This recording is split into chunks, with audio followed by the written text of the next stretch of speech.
kabar anak-anakku semuanya? Tentunya harapan Pasabon hari ini anak-anak semua dalam kondisi dalam suasana yang sangat menyenangkan tanpa kekurangan apapun.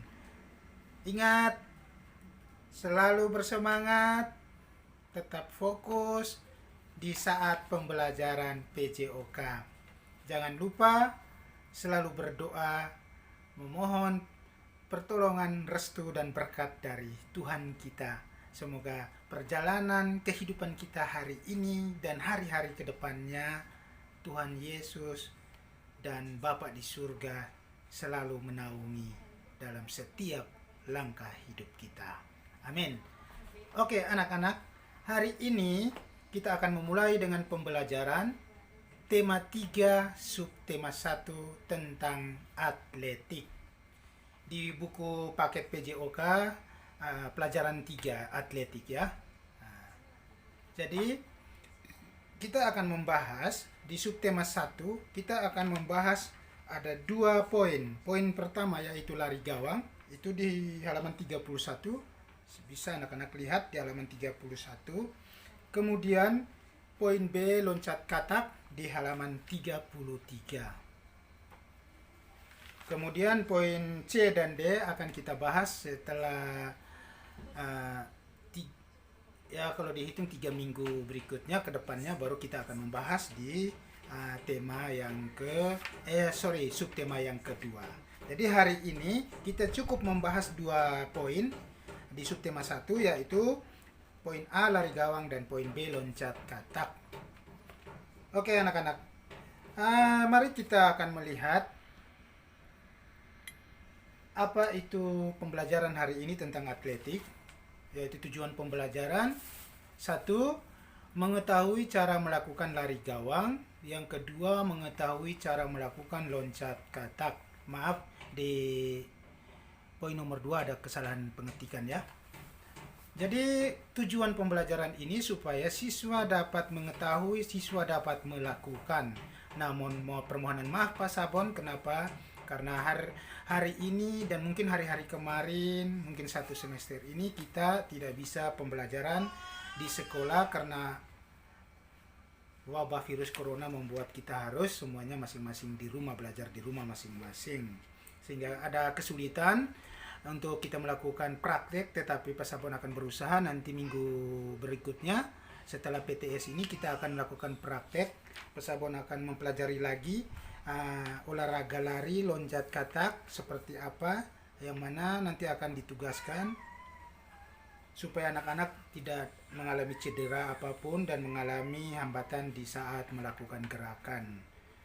Karena Pak Sabon tidak bisa menjangkau anak-anak ya di rumah, sehingga pasti butuh pengawasan orang tua. Namun perlu diketahui juga bahwa Pak Sabon akan menyuruh kalian melakukan gerakan praktek itu harus benar-benar memilah-milahkan olahraga mana yang harus disuruh ya. Jadi banyak sekali olahraga praktek kita yang berbeda dengan pembelajaran yang ada di buku. Kenapa? Ya alasan salah satunya seperti itu. Tidak mungkin permainan basket Pak Sabon suruh anak-anak harus siap bola basket, kan nggak mungkin. Oke, baik. Kita lanjut ke pembelajaran berikutnya. Baik anak-anak, kita akan melihat di info Penjasorkes yang ada di halaman 31 bagian pojok kiri atas. Kita sama-sama melihat atletik merupakan induk dari semua cabang olahraga. Disebut demikian karena hampir semua gerakan dasar olahraga bersumber dari gerakan-gerakan atletik. Cabang olahraga atletik sudah dikenal sejak dahulu sehingga disebut sebagai olahraga tertua. Atletik juga merupakan olahraga yang paling murah karena tidak perlu mengeluarkan biaya banyak dan dapat dilakukan di tempat terbuka. Oke anak-anak, kenapa olahraga atletik dikatakan olahraga yang paling murah ya? Karena setiap aktivitas manusia yang selama ini keseharian setiap hari tanpa disadari bahwa itu sudah masuk dalam unsur-unsur gerakan atletik. Di dalam gerakan-gerakan atletik seperti lari, seperti berjalan, lompat, loncat, dan lempar. Itu semua manusia pernah melakukan, kemudian tanpa disadari ya, bahwa semuanya itu adalah bagian dari atletik. Sehingga kenapa sebagai induk organisasi tertua, induk organisasi dari semua cabang olahraga ada di gerakan atletik, karena gerakan-gerakan tersebut semuanya berada di setiap gerakan olahraga. Contoh futsal, lari ada melompat ada jalan ada melompat, melempar, kiper bisa melempar bola, semuanya ada semua di dalam futsal. Dan juga dengan olahraga-olahraga yang lainnya, salah satu unsur dalam atletik termasuk semuanya masuk di dalam setiap olahraga tersebut.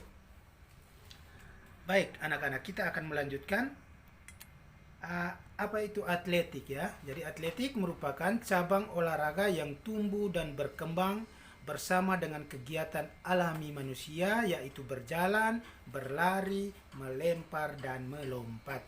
Jadi sudah dijelaskan tadi sampai kepada kenapa atletik itu dikatakan sebagai induk dari semua cabang olahraga.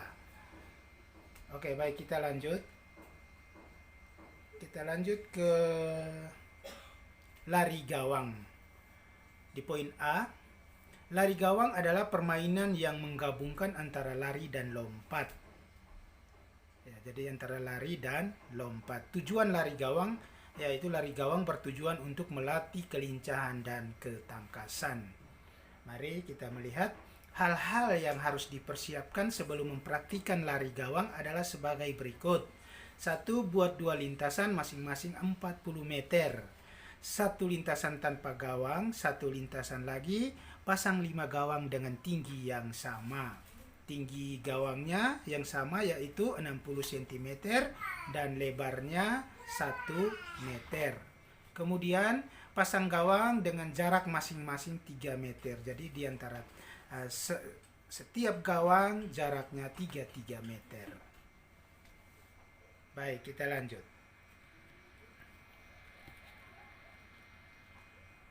Oke, ini salah satu gambar, contoh gambar. Walaupun di sini kita melihat gawangnya ada 1, 2, 3, 4, tetapi yang dianjurkan adalah 5. Namun semuanya itu biasanya guru-guru melakukan sesuai dengan keadaan di lapangan.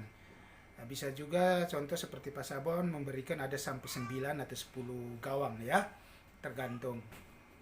Kemudian jarak dari setiap jalur itu 40 meter, tetapi kembali juga lihat dengan keadaan situasi. Ada di sekolah apakah lapangannya memungkinkan atau tidak. Kalau memang tidak, maka beberapa meter pun boleh dilakukan. Intinya bahwa anak-anak bisa memahami dan mengetahui apa itu gerakan atletik lari gawang. Baik, kita akan melihat lagi. Ini cara mempraktikkan lari gawang. Yang pertama, lakukan awalan dengan sikap awal start jongkok di belakang garis start. Kemudian yang berikutnya, pada hitungan ketiga, larilah secepatnya pada lintasan pertama tanpa gawang. Dan pada lintasan tanpa gawang, pelari berlari sejauh 40 meter. Kemudian yang berikutnya dilanjutkan lari di lintasan kedua dengan melompati rintangan gawang. Pada lintasan kedua, yaitu lintasan melompati rintangan gawang, pelari juga harus berlari dengan menempuh jarak 40 meter. Jadi baik,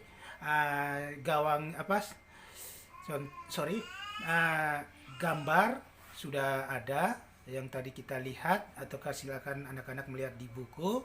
Di situ jaraknya 40 meter. Tapi perlu diingat bahwa start adalah start jongkok dengan hitungan 1, 2, dan 3. Tetapi kebiasaannya start jongkok itu dengan sebutan bersedia, siap, ya. Ketika ya baru lari. Namun di buku sini disuruh bahwa dengan hitungan, berarti hitungan ketiga lari, maka 1 posisi jongkok, 2 mengangkat pantat dan kaki sedikit diluruskan, kemudian 3 lari. Oke, baik. Kita lanjut, anak-anak. Kemudian melompatlah yang tinggi supaya kakimu tidak menyentuh gawang. Pencatatan waktu diambil saat pelari mulai berlari di garis start sehingga sampai di garis finish. Jadi melompat. Ya tentunya setiap siswa atau atlet itu diupayakan harus melompat melewatin dari gawang. Berarti tidak boleh kaki menyentuh ke gawang ataukah di mistar gawangnya, penggarisnya di atas ya. Kemudian yang berikut pencatatan waktu itu memang sangat dibutuhkan oleh setiap juri ataukah wasit yang ada untuk melihat kecepatan daripada anak melakukan gerakan. Contoh yang ada di Pasabon yang biasa sering Pasabon buat di sekolah pegang, yaitu satu alat yang bernama stopwatch. Tentunya anak-anak udah tahu. Baik, kita lanjut ke materi berikutnya tentang loncat katak di poin B, halaman 33.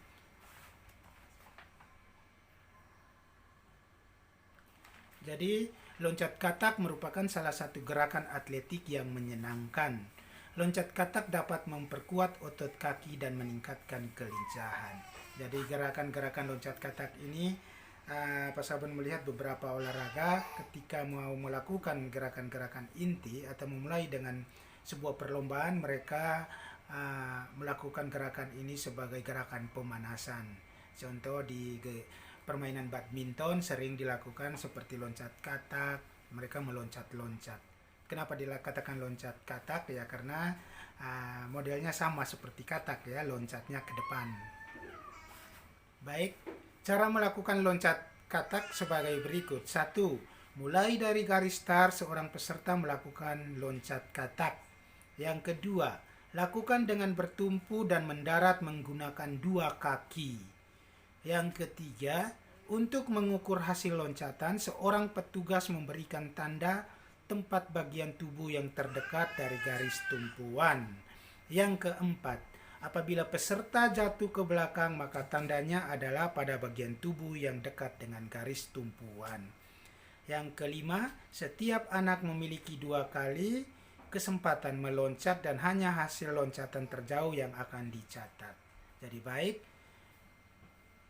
di poin yang kedua, lakukan dengan bertumpu dan mendarat menggunakan 2 kaki. Sering anak-anak ketika melakukan gerakan pertama bagus, gerakan kedua banyak yang melakukan kesalahan, ada yang sudah berganti kaki, ada yang mendarat dengan 1 kaki. Karena biasanya 1 kaki katanya lebih kuat, tetapi aturan sebenarnya bahwa harus 2 kaki.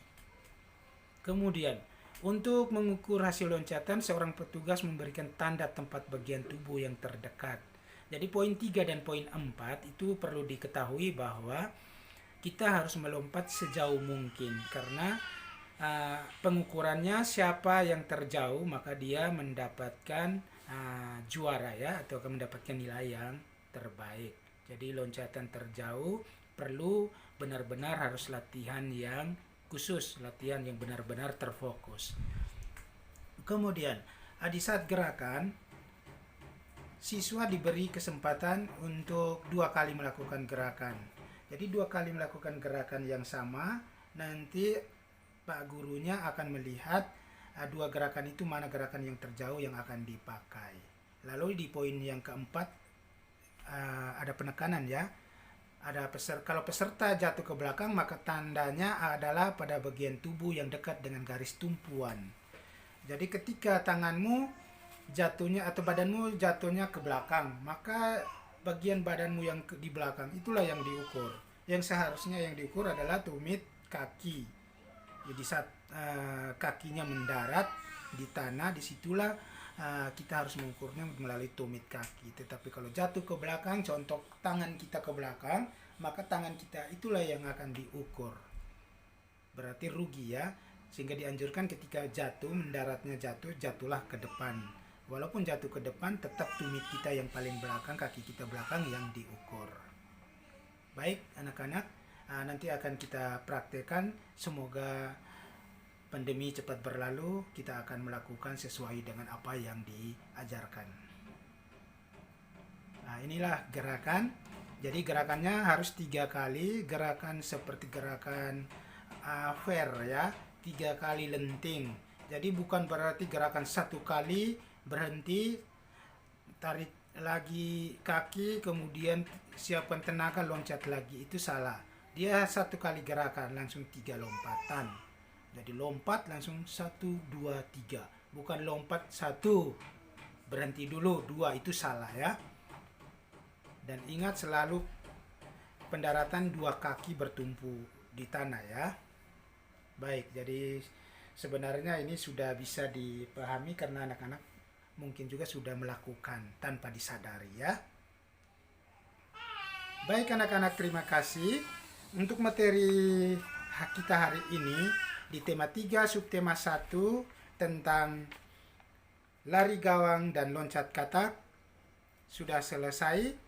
Harapan Pak Sabon kembali silakan melihat kembali di buku paket apa yang telah diajarkan oleh Pak Sabon. Mungkin ada yang terlewatkan atau terlupakan, silakan melihat kembali, atau ada yang lupa, silakan melihat kembali. Hari ini Pak Sabon akan memberikan tugas di Google Drive, mengerjakan soal. Harapan dari Pak Sabon bahwa kejujuran harus diutamakan, karena dengan kejujuran masa depan akan semakin lebih baik. Karena tanpa kejujuran, walaupun pintar, kita tidak ada gunanya di mata manusia. Untuk itu, harapan Pak Sabon sekali lagi bahwa kerjakan sendiri tanpa membuka buku, karena sudah ada penjelasan, sudah diberi kesempatan untuk membaca kembali. Silakan mengerjakan dengan penuh tanggung jawab. Ingat, selalu memakai masker, jangan lupa cuci tangan, dan selalu menjaga jarak karena musim sekarang semakin banyak virus corona yang kita tidak sadari. Untuk itu jangan berpergian keluar, selalu di rumah, selalu berdoa, dan terkhususnya lagi selalu berolahraga. Ajaklah semua keluarga untuk berolahraga pagi dan sore. Oke anak-anak, semoga hari ini kita selalu dinaungi dan diberkati oleh Tuhan kita. Semoga kita selalu dalam suasana yang menyenangkan. Terima kasih, sampai jumpa di minggu berikutnya.